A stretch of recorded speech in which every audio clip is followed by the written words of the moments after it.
On a quiet morning aboard the Carnival Horizon, the journey of an 18-year-old passenger came to a sudden and tragic end.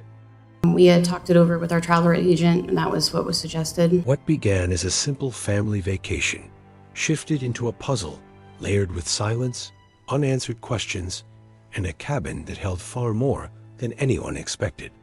As details emerged, one figure within the family circle drew rising attention. Did she allow you to drink alcohol? Yeah. A 16-year-old stepbrother who shared the space where everything unfolded. Court testimony later revealed that nearly 17 hours passed without anyone seeing Anna. No midnight check-ins. No early morning conversations. Only a long stretch of unbroken time and a room directly across the hall from the adults. The family offered few words publicly, leaving observers to piece together the fragments. The layout of the cabins, the final night at sea, and a timeline with gaps that raise more questions than answers. Documents from a separate family hearing introduced new context details, not from investigators, but from relatives themselves. They described the teenagers as close, yet mentioned missed medication, quiet hallways, and decisions made immediately after the ship returned to port. Without assigning blame or drawing conclusions, these statements highlighted one reality. A single teen became central to understanding the final hours before everything changed. As the official investigation continues behind closed doors, one thing is clear. The story of that night is woven from small choices, unspoken moments, and the people who were closest to Anna in her final hours. This is not a tale of certainty, but of shadowed timelines, shifting perspectives, and a mystery that begins inside one cabin on a crowded cruise ship. Tonight, we explore what led a 16-year-old stepbrother to become a pivotal figure in this unfolding account. The layout of the cabins on the Carnival Horizon became one of the earliest reference points for understanding the events surrounding Anna's final hours. Her room was positioned directly across the hallway from the cabin where her father and stepmother slept with the two youngest children. This setup meant the adults were only a few steps away, yet the teens inside Anna's cabin experienced the night without any direct oversight. Inside Anna's cabin were three teenagers: Anna herself, her 14-year-old brother, and a 16-year-old stepbrother. According to statements later shared in a family courtroom, the three were described as close and comfortable with each other during the trip. They had expected a simple vacation, routine evenings, and shared space without any concerns raised beforehand. During testimony, Anna's stepmother explained that a travel advisor had recommended separating the step-siblings into different rooms to better organize sleeping arrangements. However, the family ultimately chose to keep the three teens together. No issues were reported regarding this decision before the night that became the focus of later discussions. On the evening before the discovery, the atmosphere on the ship appeared typical for a family cruise. Passengers moved through entertainment areas, dining rooms, and cabins. Nothing in the family's account suggested that Anna or the other teens expressed discomfort or concern. The night began quietly, setting the stage for what later became a timeline filled with gaps. When asked in court about whether any adult checked on the teens overnight, Anna's stepmother stated she did not. She said she went to sleep in the cabin across the hall and did not enter the teenagers' room at any point during the night. This left many of the night's events known only through later investigation and the limited information available from within the cabin. By morning, no family member recalled seeing Anna. The hallway remained quiet, with each cabin following its own routine. The adults were unaware that the teens had not emerged together, and the timeline between the previous evening and late morning became increasingly unclear as testimony revealed that no interactions with Anna were noted during that period. The family later acknowledged that nearly 17 hours passed without anyone seeing or speaking with Anna. This long stretch of unobserved time is one of the most documented elements of the case and forms a central point in understanding how the timeline developed. It also created challenges for reconstructing the sequence of events afterward. Court documents confirmed that the room remained closed throughout the night, with no reports of disturbances from nearby passengers or crew. While cruise ships maintain regular security patrols, the interior of cabins is private, and staff typically do not enter unless requested. This meant the interior environment was shaped solely by the three teens inside. A 16-year-old stepbrother's presence in the cabin became part of the discussion because he was one of the individuals who shared the space with Anna. In court, his mother described the teens as three amigos, emphasizing that they had always been close. There were no earlier behavioral concerns mentioned regarding their interactions on the cruise. A detail later revealed in testimony involved the 16-year-old missing his regular medication for 2 days. His mother explained that he typically used medication for focus and sleep regulation. The decision not to take these medications during the cruise was not initially viewed as significant, but it became part of the factual record due to its relevance to the night's timeline. Despite the cabin's location directly across from the adults, no one entered it until nearly late morning. This raised questions about how family routines and expectations may have contributed to the extended period without communication. For many families on cruises, teenagers are given freedom, which may explain the lack of monitoring. When the cabin was eventually checked, the discovery marked the first moment the family realized that something was deeply wrong. The details of this moment came from court filings and were referenced in multiple news reports.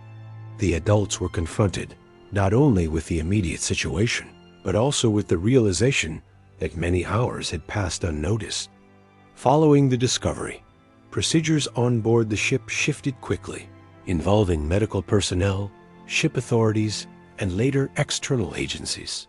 While these steps are standard on large vessels, the timeline recorded in court documents clarified that the events leading to the discovery occurred entirely within the teens' cabin without outside involvement during the night. In the days that followed, the family provided limited public comment. Their silence became notable because the only substantial information came from unrelated family court proceedings. These proceedings unexpectedly became the primary source for the earliest, most detailed timeline of the night. During the hearing, the adults described general behavior patterns of the teens.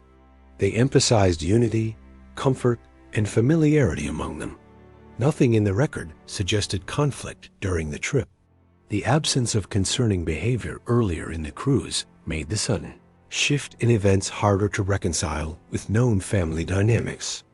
One of the practical realities highlighted in the testimony was that cruise cabins are small, enclosed spaces shared by multiple occupants. The room dynamics rely heavily on the individuals inside. With 3 teenagers sharing a compact area, the environment at night depended entirely on their interactions and decisions. The court documents also described the clothing, personal items, and general condition of the cabin as part of the investigative record. These details were not publicly expanded upon, but their existence indicates that the room itself became a central element for investigators, seeking to understand the final hours inside that space. In the wake of the events, the 16-year-old was moved to live with relatives after the cruise. According to testimony, this was arranged by both parents to maintain stability for the younger children. The move did not reflect conclusions about his involvement. Rather, it was described as a precaution during a period of uncertainty. It was an emotional mess. He couldn't even speak. He couldn't believe what had happened. Anna's grandparents say she and her stepbrother were close. They were Planned to join the military. She had purpose. She wanted to do things. What remains clear from all available testimony is that the cabin across the hall became the silent axis around which the entire timeline turned. Without adult presence inside the room, the reconstruction of events relied solely on morning discovery and information shared later in court, leaving many moments still undefined. Part 1 sets the foundation: a cabin shared by 3 teenagers, a night without documented interactions, and a morning where everything changed. With limited information from authorities and silence from most family members, the record from the courtroom provides the earliest structure for understanding the environment surrounding Anna's final night. Reconstructing the 17-hour period in which Anna was not seen requires relying entirely on court testimony and publicly reported details. No statements from investigators have filled this space, leaving family accounts as the primary reference. This gap has become one of the clearest structural elements of the timeline, a period in which routine expectations replaced active observation. The evening began without any indication of concern. Families on board prepared for rest after a full day at sea, and the corridors gradually quieted. According to testimony, no one in Anna's circle expressed discomfort, made requests for assistance, or reported unusual behavior among the teens. The night appeared to settle normally as each cabin closed its door. Inside the teens' cabin, little is known about their individual movements. Cruise cabins are typically compact, designed for sleep rather than extended activity. The record does not describe noise, movement, or any interaction that might have drawn attention. The absence of noted events contributes to the challenge of understanding the hours that followed. Crew members on large ships follow set schedules and routines, but they do not enter private cabins unless contacted. Court filings do not indicate any calls for assistance or service from the teens' room. This lack of external involvement means that the events of the night exist only through later recollections and the physical state of the cabin the next morning. The hallway between the two cabins, the adults' cabin and the teens' cabin, remained unremarkable throughout the night. Testimony noted no sounds or interruptions that suggested activity or movement. The proximity did not lead to supervision, as the adults described going to sleep without further attention to the teens' room. Morning routines began slowly for the family. Testimony indicated that the adults assumed the teenagers were still asleep, a common occurrence on vacations. Because the teens had their own cabin, it was not unusual for them to wake later than others. This assumption extended the length of time before anyone entered the room. Only when the morning progressed did the absence of movement become noticeable. The lack of response from the cabin's occupants was unusual enough that someone eventually checked the room. This moment marked the first clear point in the timeline after the long period of silence and led to the discovery referenced consistently in public reports. What happened immediately after the discovery followed established procedures on cruise ships, involving medical staff and ship personnel. These actions were not described in detail in court, but news reports confirmed they occurred rapidly. The family's awareness shifted abruptly from a quiet morning to an unfolding emergency within minutes. Throughout the hearing, the family did not provide extensive descriptions of the teens' interactions during the night. With no adult entering the room and no documented communication from inside, the 17-hour gap remains a structural void. Its significance lies not only in its duration, but also in the complete absence of confirmed events. One of the few details connected to the timeline came from the stepmother's acknowledgement that she did not check on the teens at any point during the night. This admission clarified why such a large window of time lacked oversight. It also illustrated how routine expectations can lead to long periods without verification during family travel. The 14-year-old brother and the 16-year-old stepbrother were the only individuals known to have shared the cabin overnight. Public records do not describe their accounts, and their perspectives have not been released. As a result, the internal timeline of the room remains limited to only the external details documented in court. After the cruise concluded, decisions were made regarding living arrangements for the teens involved. The 16-year-old was moved to stay with relatives, as stated in testimony. This decision was described as a precaution intended to maintain stability for the younger children, not as a conclusion about the events of the night. The extended period without contact contributed to further questions in later reporting. Without records of interactions, conversations, or disturbances. The sequence of events can only be understood through the discovery point and the few confirmed facts surrounding it. This lack of clarity has shaped much of the public's focus. Testimony also emphasized that the three teens were considered close before the trip. Their families described them as supportive of one another, offering no background of tension. This context highlights how the uneventful nature of the evening aligned with the family's expectations at the time. Documents presented during the hearing referenced the medical and behavioral background of the 16-year-old, specifically noting the absence of his regular medication for 2 days. This information was included for factual context and did not assign any interpretation. It became part of the timeline simply because it related to his condition during the trip. Because authorities have not released detailed findings, the timeline remains anchored in these court statements rather than investigative reports. This creates a unique situation where the public understanding of events stems from a family hearing unrelated to the main inquiry, rather than direct statements from officials. The absence of official commentary means that each documented hour prior to late morning remains undefined. This uncertainty has contributed to the emphasis placed on the 17-hour gap, as no verified event narrows or explains the missing time.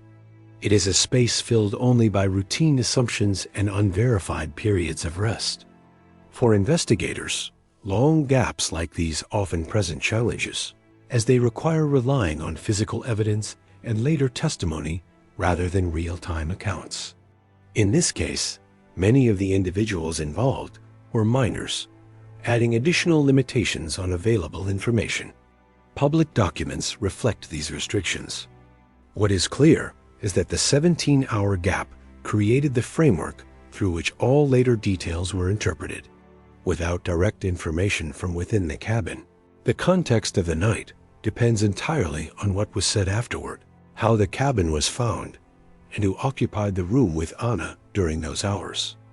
Part 2 solidifies the central challenge: a long stretch of time without observation, a cabin shared by 3 teenagers, and a morning that shifted the course of the entire trip. With no additional details released by authorities, the documented timeline remains defined by silence, routine assumptions, and the moment the cabin was finally opened. As public attention grew, the 16-year-old stepbrother became a central figure not through official statements, but through information shared in unrelated family court filings. These documents, required for a custody dispute, provided the earliest hints about which individuals investigators were reviewing closely. The context formed independently of public commentary from authorities. In these filings, the teen was referenced due to his presence in the cabin during the critical hours. The wording did not assign conclusions. It simply acknowledged that his proximity made him important to understanding the larger timeline. Because no other official information had been released, these references gained heightened significance. His role in the timeline was shaped by circumstance. Being one of the last individuals known to share the cabin with Anna, having remained in the same room overnight, and being part of the group described as closely bonded. These straightforward details established why later reports highlighted him as a key figure for context. Testimony also mentioned that the teen missed his regular medication for 2 days during the cruise. His mother noted this during the hearing, presenting it as part of his routine rather than as an interpretation of his behavior. The detail is factual, included only because it formed part of the conditions surrounding the night. After the family returned to Florida, both parents arranged for the teen to stay temporarily with relatives. This decision was explained in court as a precaution to maintain stability in the household during a period filled with unanswered questions. It did not reflect conclusions about the events on the ship, but rather a temporary measure. Because the decision was documented in a public hearing, our report highlighted it as one of the significant outcomes following the trip. The move illustrated how the family was navigating a complex situation while awaiting more information from investigators.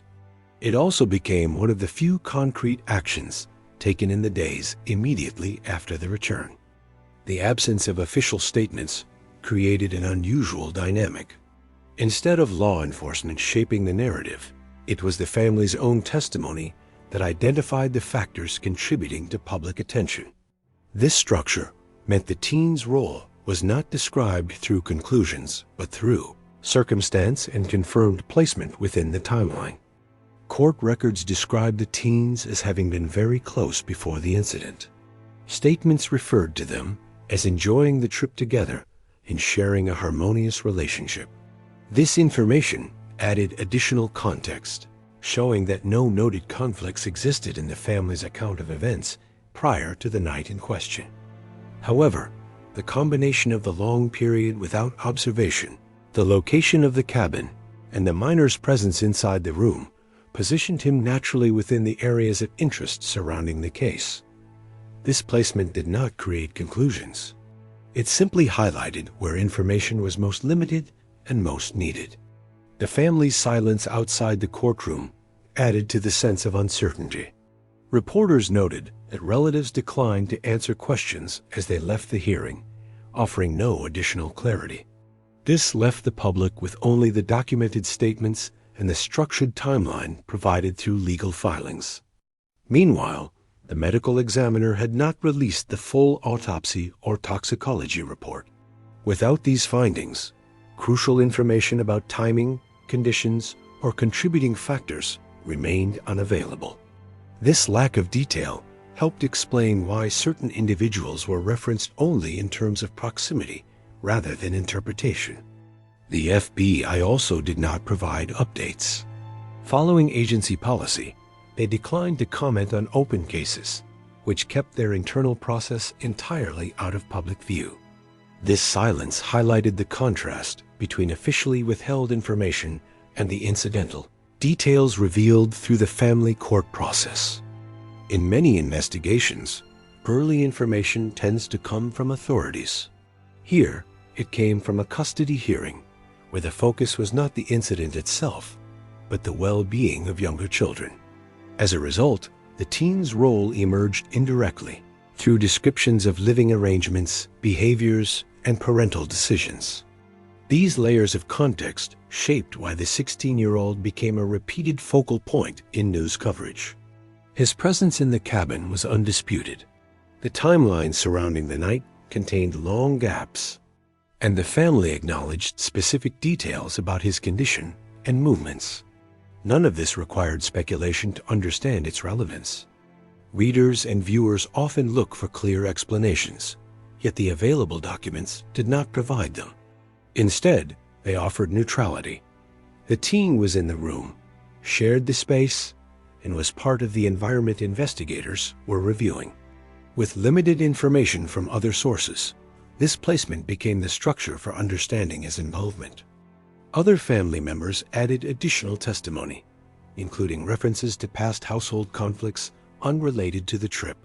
These statements provided background, but did not shape the timeline of the night on board. News outlets included these details only because they were part of the public record, not because they drew direct connections. The lack of definitive statements meant that the teen's role remained firmly in the category of context, not explanation. His importance came from location, timing, and the surrounding silence. As long as no clarifying information emerged, he remained central simply because he was one of the few individuals inside the cabin. This centrality also reflected how the timeline was built. We had talked it over with our from who was traveler agent, present, and that was what was communicated, suggested. and who remained unseen. In this structure, each person in the cabin became part of the narrative, with the 16-year-old included naturally due to proximity rather than accusation. Thus, Part 3 illustrates how attention formed around the teen, Did not she through allow you to drink conclusions, alcohol? but through verifiable details shared in transparent legal proceedings. Without official elaboration, these factual points filled the space where investigative updates might otherwise have appeared. As the broader inquiry continues, the 16-year-old remains a noteworthy figure because his presence is firmly documented while much else remains undefined. His role, as presented publicly, reflects circumstance, environment, and timing, all factors that place him at the center of questions still awaiting formal clarification. As the details surrounding Anna's final hours remain limited, one theme continues to rise from every document and testimony. Unanswered questions shape nearly every part of this timeline. The cabin across the hall, the 17-hour gap, and the presence of those closest to her form a set of elements that still wait for clarity. Until official findings are released, the story exists in fragments, illuminated only by what has been confirmed. Families, investigators, and the public now stand in a place where information is sparse, and each new detail carries weight. With no additional statements from authorities and no expanded records from the medical examination, a focus rests on what has been shared through formal hearings. These pieces do not explain the full picture, but they reveal where attention naturally gathers as the situation develops. As we close this chapter, the unresolved nature of the case remains. The individuals present, the environment inside the cabin, and the silence surrounding the night continue to define the narrative. The path forward depends on future releases from officials, and until those arrive, the events of that night remain suspended between testimony and uncertainty. If you want continued coverage as new documents surface, or deeper examination of timelines and verified records, stay with Crime Wisp. Here, every detail is studied carefully, without assumptions and without shortcuts. Subscribe, follow, and return as we continue to trace the threads of this unfolding story, where clarity depends on patience, and every confirmed fact brings us one step closer to understanding.